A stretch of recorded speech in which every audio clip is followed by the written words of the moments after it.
Entonces, esa ha sido la tendencia en América Latina y en los países en desarrollo en los últimos 20 años, que a la par de esas reformas que liberalizan los mercados, existe un componente subsidiario que está más o menos desarrollado en cada país dependiendo de los recursos con los que cuenta el gobierno.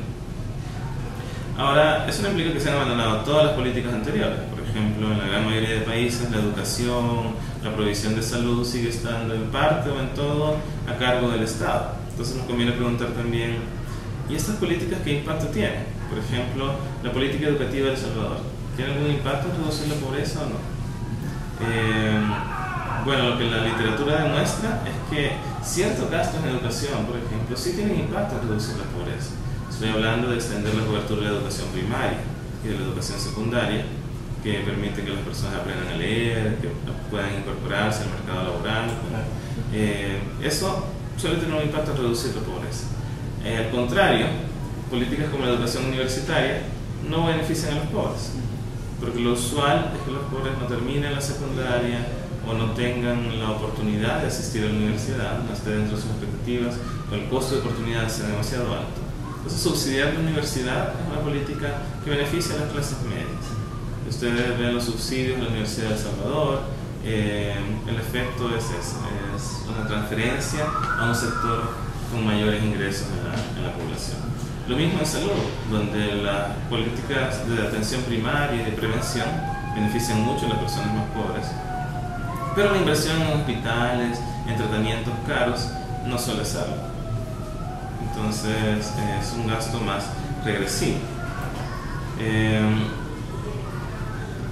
Y entonces, ¿qué nos queda? Queremos conformarnos con políticas subsidiarias, focalizadas, que tienen algún impacto en pobreza. Para serles honestos, después de varios años de evaluaciones de impacto y de un montón de literatura en la economía del desarrollo, tampoco está claro que estas políticas de verdad tengan un impacto en pobreza. Pueden aliviar temporalmente ciertas situaciones de privación, pero no parecen tener un impacto significativo en cambiar la situación de pobreza a largo plazo. Por ejemplo, las comunidades solidarias rurales efectivamente transfieren recursos a las familias más pobres y por lo tanto mejoran su nivel de vida en ese mes que reciben la transferencia. Pero ¿qué ocurre? ¿O qué va a ocurrir cuando ese programa se agote o no existan recursos para continuar las transferencias? ¿Las familias van a seguir en la misma situación o no?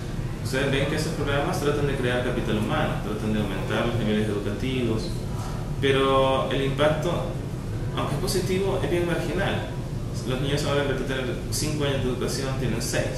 ¿Hace eso alguna diferencia en su capacidad de generación de ingresos? No una que los saque de la pobreza. Puede que mejore ligeramente sus ingresos y por lo tanto la pobreza no sea tan profunda, tan severa, pero va a seguir siendo pobreza. Entonces, también esa segunda generación de políticas sociales ha tenido un impacto marginal y que en muchos lugares no se logra demostrar siquiera que existe un impacto positivo. Y eso es preocupante porque entonces nos estamos quedando sin armas en el arsenal contra la pobreza. Bueno, por un lado, hay que reconocer que es bien difícil estudiar la pobreza desde el punto de vista empírico en economía, porque la pobreza es un fenómeno endógeno. Cuando yo digo voy a hacer una política educativa para aliviar la pobreza, ciertamente el nivel educativo se relaciona con la condición de pobreza, pero así como tener más educación permite que genere más ingresos, también la situación de pobreza influye en el nivel educativo de la generación siguiente o incluso el mío, porque si yo no tuve ingresos suficientes, mi nivel educativo es bajo. Entonces ocurre la endogeneidad, donde una variable causa la otra y esa relación existe en la otra dirección. En realidad no podemos hablar de cuál es la causa y cuál es el efecto, y eso es parte de un proceso común. Entonces, en economía, probablemente lo que nos hace falta es ir más allá y ver cómo ocurre ese proceso. ¿Cuál es el proceso por el cual la pobreza se reproduce y se perpetúa? ¿Por qué las personas parecen en algunas ocasiones no tomar ciertas oportunidades? Si el paradigma de la racionalidad nos dice que eso debería ocurrir.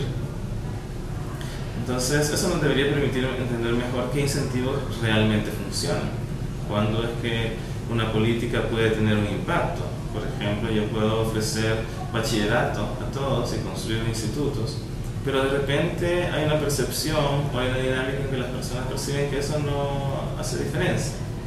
Incluso puede ser negativo para los alumnos, porque cambia su bagaje cultural, porque altera la forma en que se relacionan con el resto de la sociedad y los aliena, y entonces los padres los rechazan.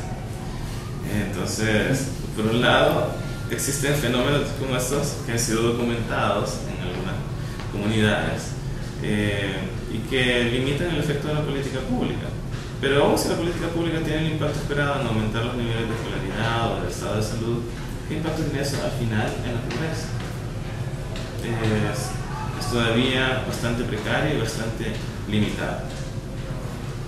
Entonces, ¿cómo logran los países salir de la pobreza, los que lo han logrado?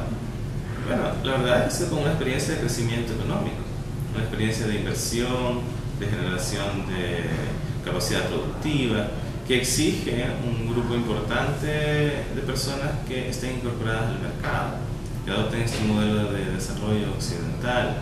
El caso más dramático de reducción de la pobreza en el mundo es China. China es el país más poblado del mundo, el segundo más poblado, ahí que tomó la frontera. Pero en China hay 600 millones de personas que han salido de la pobreza. Esa es la reducción más grande de la pobreza en toda la historia de la humanidad. ¿Cómo se ha logrado? Incorporando al mercado a esta población, atrayendo inversión, generando una gran productividad. Ahora, la generación de personas que están viviendo ese cambio no necesariamente se sienten mejor que antes, porque viven en condiciones laborales muy malas, hay mucha mano de obra esclava. De hecho, ahora estamos en medio de todos esos escándalos de las empresas maquiladoras chinas, que, por ejemplo, esa computadora en la que ustedes están trabajando probablemente fue producida en una fábrica que utiliza mano de obra esclava. ¿Es ese un modelo de desarrollo válido? También es una buena pregunta, pero lo cierto es que sí ha habido un cambio radical en la situación de pobreza de muchas personas en China, aunque de muchas que no lo han experimentado. Solo me llama la atención una cosa, ¿y qué se entiende por pobre? Porque quizás a veces la gente no tiene claridad acerca de ese concepto, que manejan, digamos, de la literatura o la economista en general para identificar, para decir, esta persona es pobre y esta no. En economía sabemos que la pobreza es un fenómeno complejo que abarca varias dimensiones y varias causas, y por lo tanto la pobreza se define de esa manera. Quizá la mejor definición, la que aportó Amartya Sen, pobreza es no tener las capacidades suficientes para funcionar de manera digna en una sociedad. Ahora, nota que esa definición es difícil de operativizar, porque ¿qué significa funcionar de manera digna en una sociedad? Quiere decir, primero, que los estándares de qué es digno dependen de cada sociedad. En una sociedad algo que puede ser aceptable, en otra es inaceptable. Para funcionar, ¿en qué dimensiones? ¿En qué aspectos? ¿La mera subsistencia o también en la capacidad de desarrollarse como persona, de educarse, de gozar de bienes culturales, de disfrutar una tradición heredada, de crear?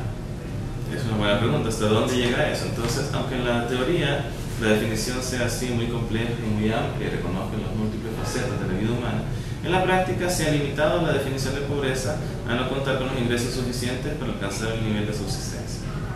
Esa es la definición operativa de pobreza, que estamos tratando de cambiar en muchos países, incluso en El Salvador. Hay un proceso de discusión de la nueva metodología de medir la pobreza para medir más cosas, no solo la subsistencia alimentaria.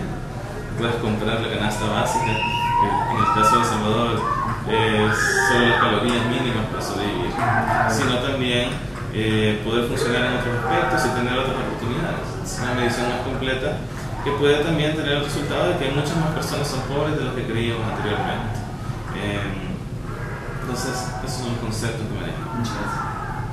Y la pregunta es, ¿quién mide y quién está desarrollando toda esta nueva forma de abordar la pobreza? Porque quizás la pregunta siguiente sería, ¿qué podríamos esperar si los políticos de verdad, dado que manejan mucho el término pobreza y que van a luchar contra la pobreza, cuáles serían los cursos de acción? Quizás en primer lugar algo más teórico y más a cómo estudiar el fenómeno. Yo creo que para atacar la pobreza es necesario identificar a las personas que tienen la necesidad, que tienen carencias. Entonces, eso se ha hecho tradicionalmente con una medición de pobreza por ingreso que ha estado a cargo de las agencias estadísticas del gobierno.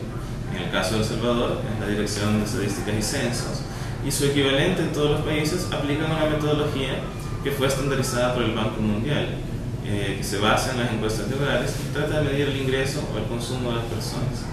De hecho, es deseable que la metodología sea estandarizada a nivel internacional para que la pobreza signifique más o menos lo mismo en diferentes países.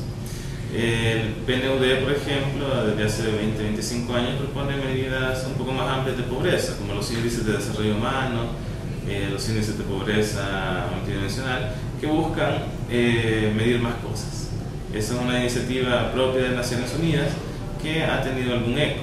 Y hoy día hay países como México y como Colombia que han desarrollado metodologías de pobreza multidimensional basándose en una tradición académica que se está creando, donde la Universidad de Oxford ha tenido un papel preponderante. Ellos han desarrollado una metodología que ha sido muy influyente y hoy día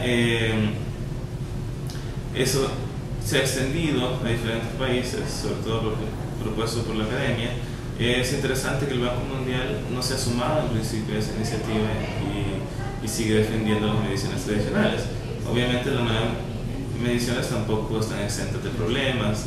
De hecho, mientras más compleja una medida, más discutible es, porque implica hacer más supuestos sobre, por ejemplo, qué es más importante: salud o educación, vivienda o alimentación.